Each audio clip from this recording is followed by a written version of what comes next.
Unconditional basic income. Alternate necessity. Why I liked UBI. If the cost of unconditional basic income for the entire state is 15 billion, what if less? Find out more.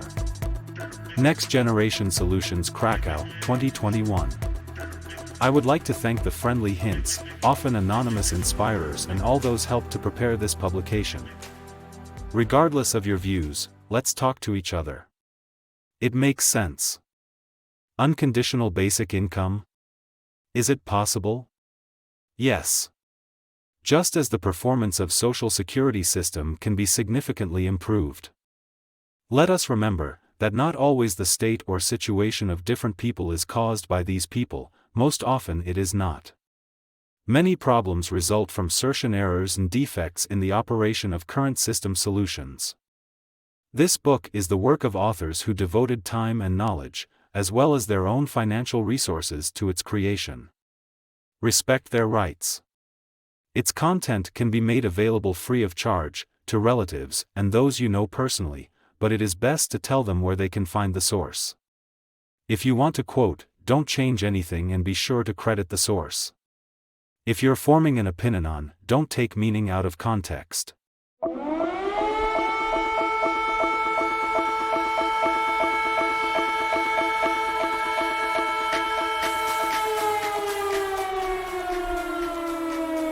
Questions and answers, Q&A. Since there is a lot of information about unconditional basic income on the internet, in the press and on television, and there is a lot of information of varying quality around basic income, it is worth collecting some of it in one place. Is basic income communism? And did the communists invent it? The idea and various concepts of basic income can be traced back to the 16th century. Unconditional basic income as such is not communism or socialism or free market, although in my opinion it is closest to systems based on free market assumptions, with a large dose of civil liberties. Many thinkers, economists, politicians, many years ago, for various reasons, probably analyzing what was happening at that time, came to similar conclusions for very different reasons.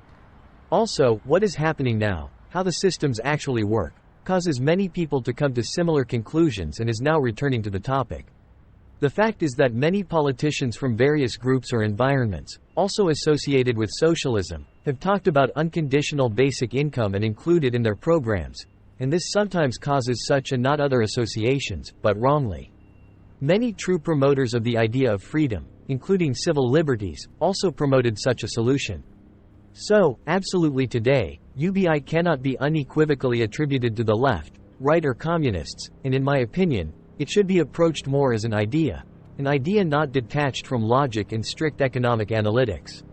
And no, it is not an announcement of communism or socialism, because it depends on many other factors, such as the construction of taxes, legal regulations or social systems.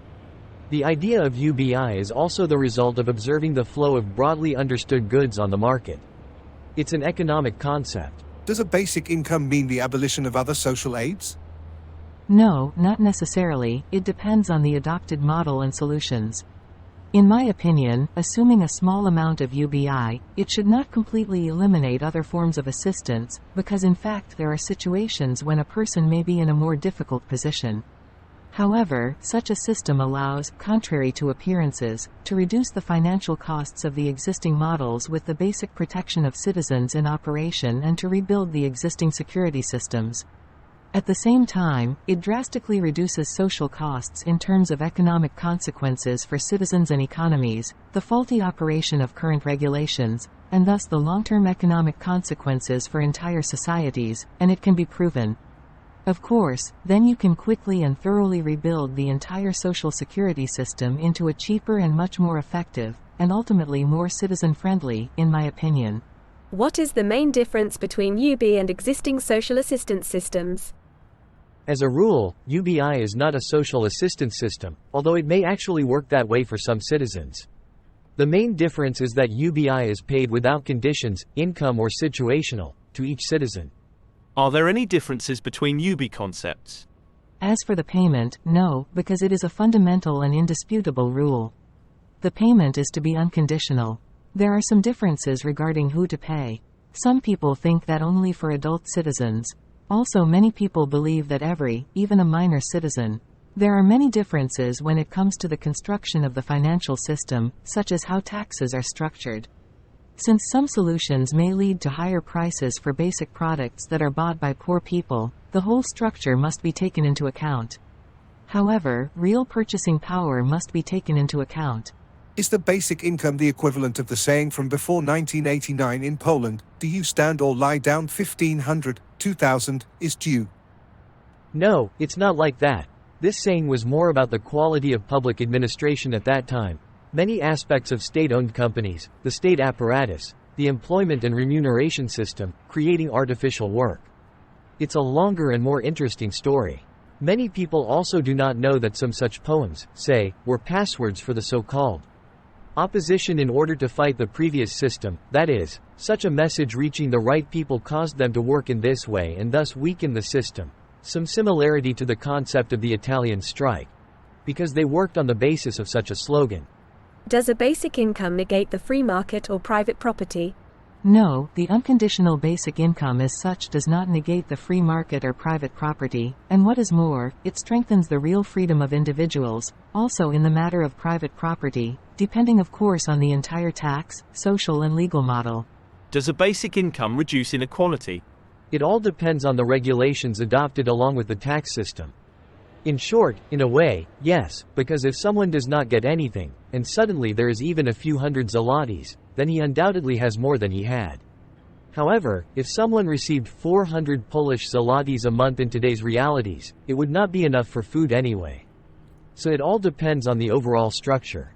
In short, an unconditional basic income is one whose purpose is to enable basic existence and functioning, i.e. its amount cannot be completely arbitrary. It must take into account certain minimums resulting from the real costs of living and subsistence.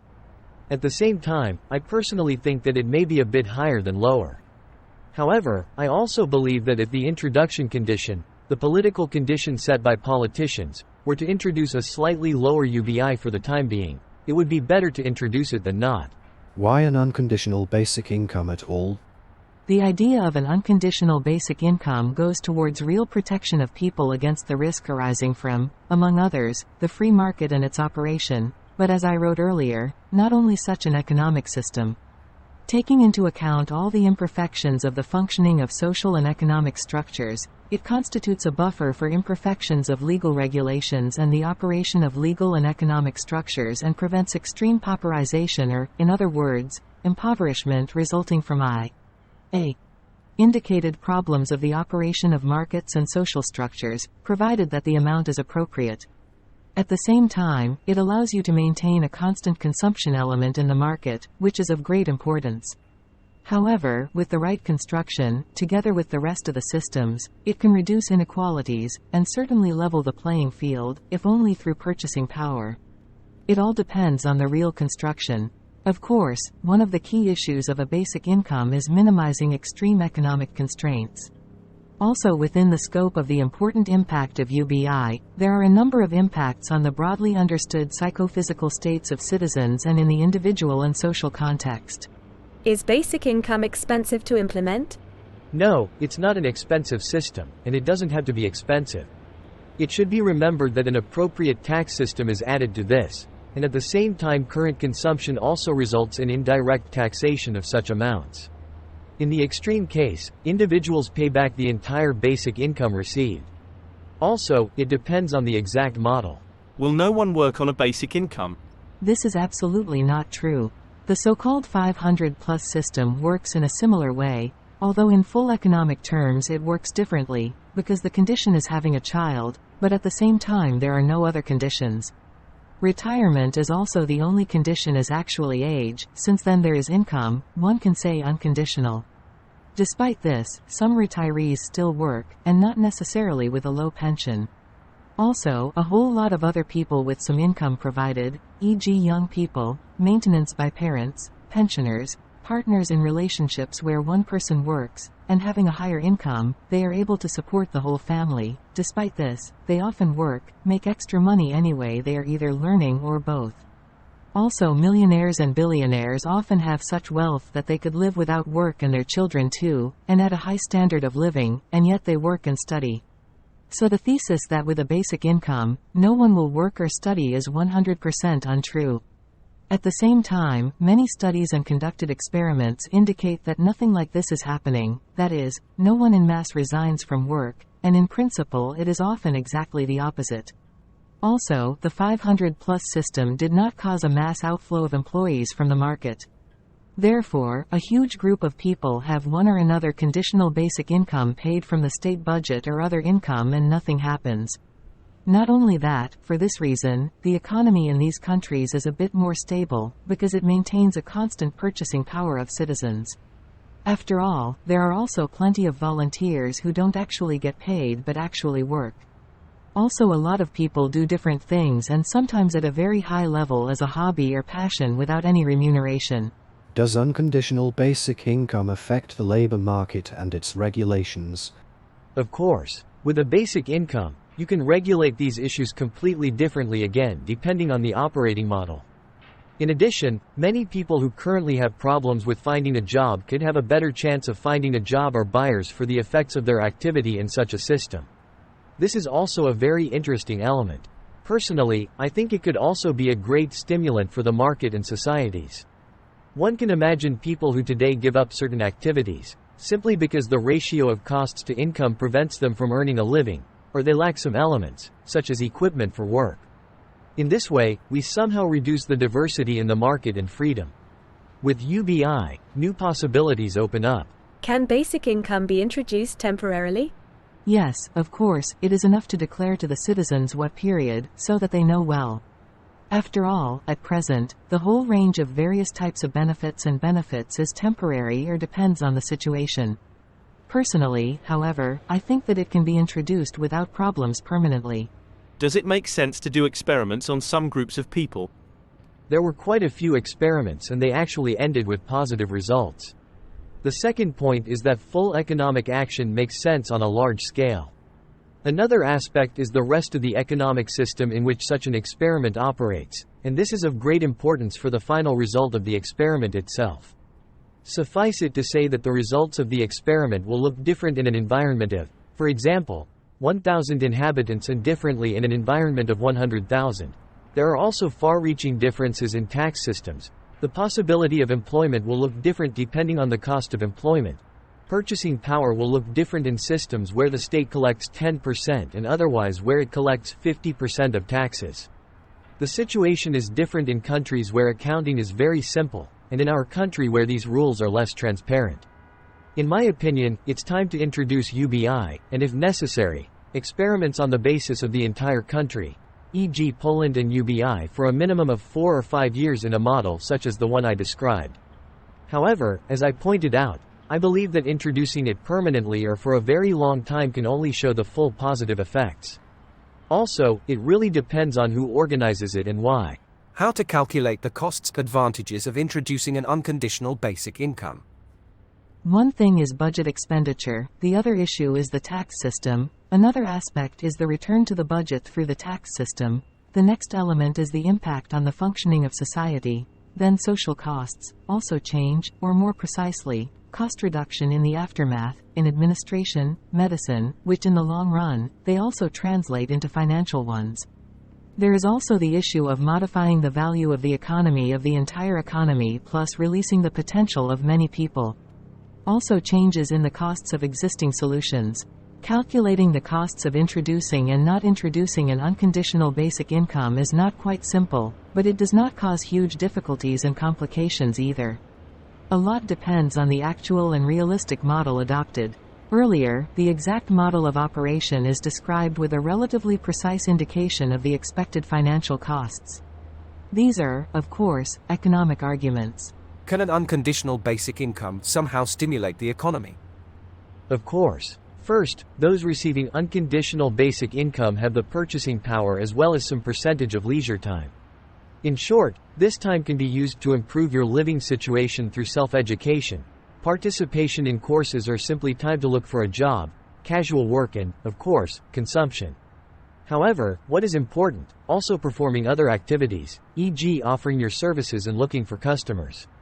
Currently, a lot of people are somehow blocked by such regulations that inhibit work opportunities, such as low levels of disposable income among buyers, or the correlation of costs and production time with the final cost of a product or service.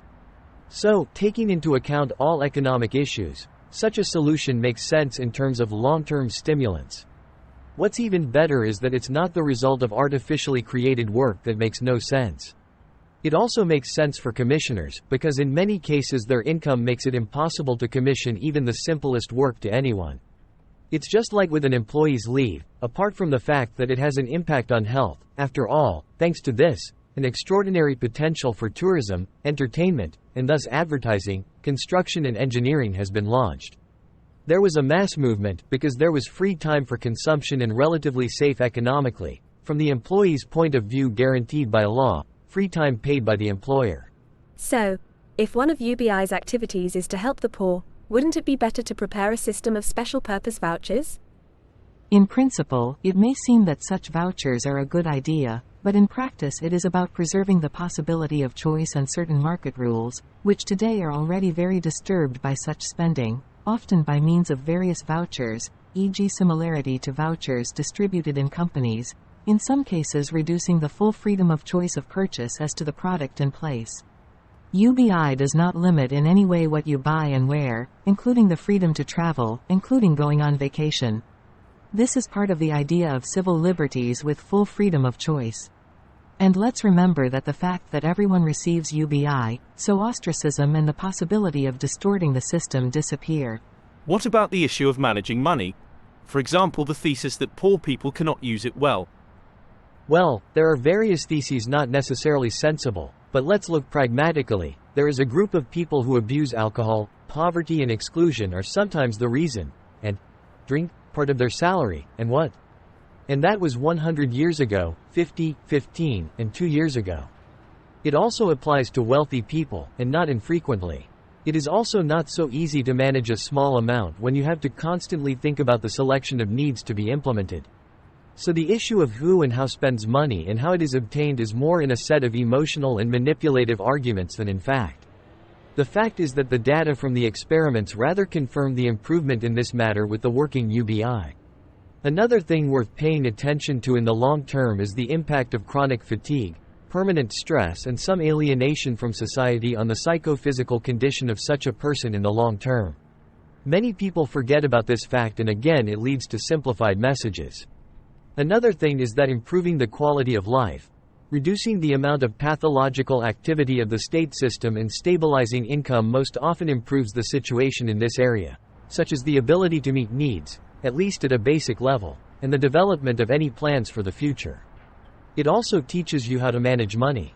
In addition, there is also the issue of civil liberties, including the disposal of financial resources. Can UBI be used to control society by the state? Well, as the name suggests, the payout is unconditional and the spending is also unconditional, i.e. no conditions are examined, which is rather hard to control the public to a greater extent than governments and corporations can currently do.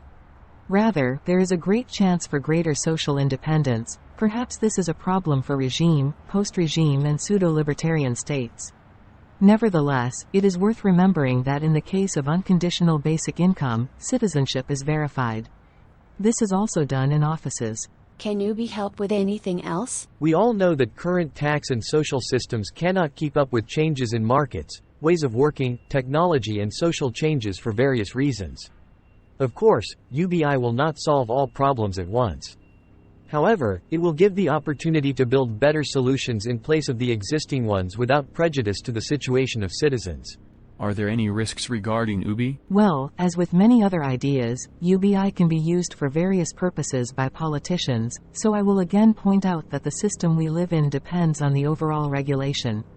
Many times politicians in different countries and from different political options use different, otherwise sensible ideas, unfortunately, to introduce other unfavorable solutions for citizens. Ultimately, they can also use UBI simply as election sausage. So, if I think that UBI makes sense, it all depends on the full operation of the mechanism. The one I propose is one of those that should in no way reflect negatively. Of course, there are a whole lot of other regulations that can then be gradually improved. However, in my opinion, the introduction of UBI would be the first sensible step. In summary, one thing is the UBI as a concept, and another thing is how the system and other regulations work in detail.